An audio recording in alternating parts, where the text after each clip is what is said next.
Educational creativity চ্যানেলে সকলকে স্বাগত। এসএসসি ইন্টারভিউ প্রক্রিয়া চলছে এবং টিচিং ডেমো প্রক্রিয়া। সেখানে ডেমোতে ভালো নাম্বার পাওয়ার জন্য কিছু গুরুত্বপূর্ণ তথ্য তো রয়েছে। শুধুমাত্র এসএসসির জন্য নয়, প্রাইমারি ক্ষেত্রেও কি একই বিষয়। 10-এ 10 বা 5-এ 5 কিভাবে পাওয়া যাবে, খুব গুরুত্বপূর্ণ কিছু তথ্য। আমরা টোটাল ডেমো পার্টটিকে যদি 7টি পার্টে ভাগ করে নিই, তাহলে কিছু গুরুত্বপূর্ণ বিষয় আমরা লক্ষ্য করবো। আর প্রত্যেকটি পার্ট অনুযায়ী যদি আমরা 3-4 মিনিট 5 মিনিটের মধ্যে প্রেজেন্টেশন করতে পারি, তাহলে কিন্তু আমাদের একটা ভালো ভদ্রস্থ নাম্বার আসতে পারে। এবং এছাড়াও কিছু ডকুমেন্টস রিলেটেড গুরুত্বপূর্ণ তথ্য এই ভিডিওতে আপনাদের কিন্তু আমি দেব। তো দেখুন, total demo divided into 7 parts. তো এই 7 পার্টসের কি কি পয়েন্ট রয়েছে আর প্রত্যেকটা পার্টে কত নম্বর বিভাজন রয়েছে সেগুলো আপনাদেরকে বলবো। প্রথম হচ্ছে প্রেজেন্টেশন পার্ট। এই প্রেজেন্টেশন পার্টে আপনি সবসময় পরিষ্কার উচ্চারণ করুন এবং কনফিডেন্ট রাখুন, বডি ল্যাঙ্গুয়েজ ঠিকঠাক রাখুন। এই প্রেজেন্টেশন পার্টে আপনার মার্কস রয়েছে 2 মার্কস রয়েছে আপনার প্রেজেন্টেশন পার্ট। সেই জন্য প্রেজেন্টেশন পার্টটা একটা ডেমো।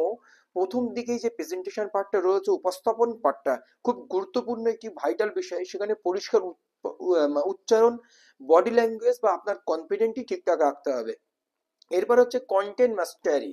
কন্টেন্টের উপরে আপনার মাস্টার হতে হবে, বা কন্টেন্টটা আপনাকে, বিষয়বস্তুটা খুব ভালোভাবেই জানতে হবে, বিষয়টা ভালোভাবে বোঝাও।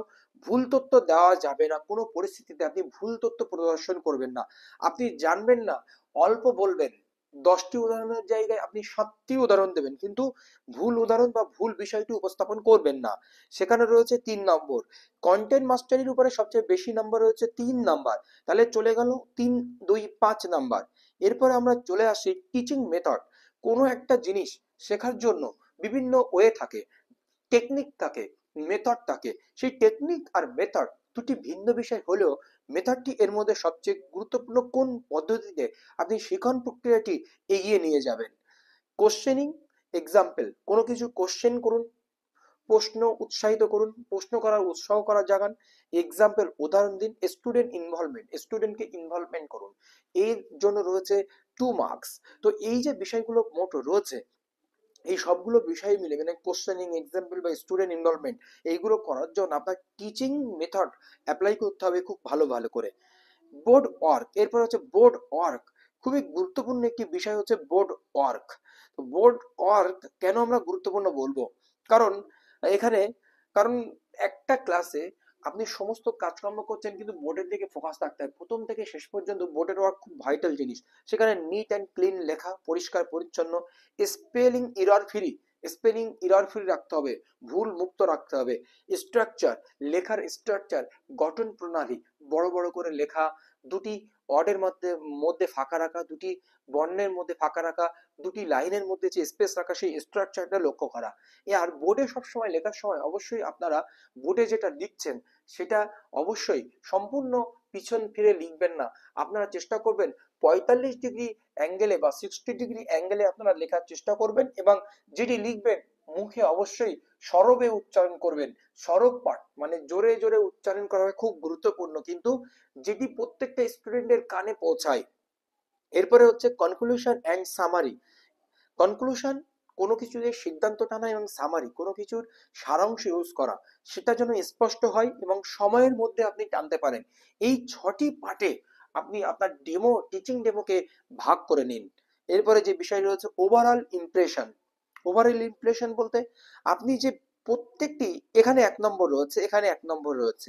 ওভারঅল ইমপ্রেশন বলতে আপনি যে পুরো বিষয়টি, পিকচারটি পড়ালেন, তার মধ্যে উৎসাহিত কতটা রয়েছে, উৎসাহ, ফ্লুয়েন্সি কতটা রয়েছে দেখতে হবে। আপনি কতটি ফ্লুয়েন্সির সহিত স্পষ্টতার সঙ্গে পড়াতে পেরেছেন, আপনার অ্যাটিটিউডটা কতটা কাজে লেগেছে as a teacher, your attitude, এটি খুব গুরুত্বপূর্ণ। এর জন্য 1 মার্কস রয়েছে। তাহলে এই পুরো পড়ানোর বিষয়টা ওভারঅল ইমপ্রেশন কি রয়েছে, উৎসাহ, মানে বাচ্চাদের মধ্যে আপনার এই পড়ানোর উৎসাহটা কতটা হয়েছে, আপনি স্পষ্টভাবে বোঝাতে পেরেছেন কিনা, আপনার অ্যাটিটিউড কি রয়েছে, সবগুলো কিন্তু দেখবে। এই কিন্তু 6টা 7টা পার্টে কিন্তু ভাগ করা হয়েছে এই টিচিং ডেমো। এইগুলোকে যদি আমরা লক্ষ্য করি, তাহলে কিন্তু একটা ভালো ভদ্রস্থ মার্কস কিন্তু আমাদের আসতে পারে।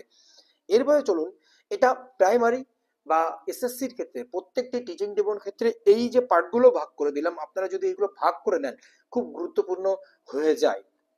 এরপরে আমরা যেটা দেখব সেটা হলো কিছু documents related.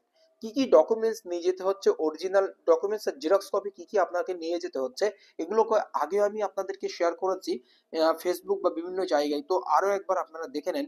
One photo ID proof, MP admit card, class caste certificate, PG marksheet certificate, BEd marksheet certificate, NCT approval for that particular session and year, recommendation letter of SSC, approval of DIS, release LPC if any, transfer order if any, substantive post ওই documents আপনার পোস্টটি substantive কিনা, প্রকৃত পদ কিনা বা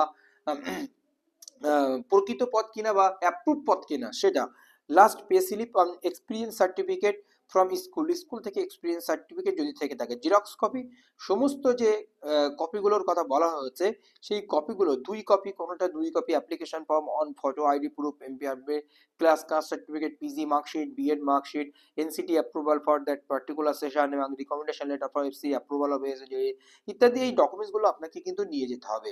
এই হচ্ছে মূলত আজকের ভিডিওর মূল বিষয়গুলো আপনাদের সঙ্গে আমি শেয়ার করলাম। এবার অনেকের প্রশ্ন হলো আমাদের রিজিয়নগুলো আমরা বলতে পারছি না, তো তার জন্য এই রিজিয়নগুলো একটা পিডিএফ এর মধ্যে রেখেছি। এই রিজিয়নগুলো eastern region, northern region, southern region, western region, south eastern region, hill region, এই রিজিয়নগুলোর মধ্যে কোন কোন জেলাগুলো পড়ছে আপনারা এই ভিডিওতে স্পষ্ট দেখতে পাচ্ছেন। আপনারা একটু পজ করে দেখে নিতে পারেন। যেমন ইস্টার্ন রিজিয়নের মধ্যে comparison the district Birbhum, Purba Bardhaman, Paschim Bardhaman, Hooghly with headquarters at Purba Bardhaman, northern comprising the district of Coochbehar, Alipurduar, Jalpaiguri, Uttar Dinajpur, Dakshin Dinajpur, Malda, Murshidabad, Siliguri, subdivision within Darjeeling district with headquarters at Malda, southern district comprise the district of Kolkata, Howrah, south চব্বিশ Pargana with headquarters in Kolkata, western comparison district Jhargram, Purulia, Bankura, Purba Medinipur, Paschim Medinipur, headquarters Bankura, south eastern region comparison district Nadia, south eastern ওটা Nadia, north চব্বিশ Pargana with headquarters এর Barasat, hill region, hill region comprise the district of Darjeeling district excluding the Siliguri and subdivision and the entire Kalimpong district with headquarters at Darjeeling। এই হচ্ছে রিজনগুলো রয়েছে, কারণ এগুলো অনেকেই জিজ্ঞেস করছেন বলে আপনাদের জন্য এই তথ্যগুলো তুলে ধরলাম।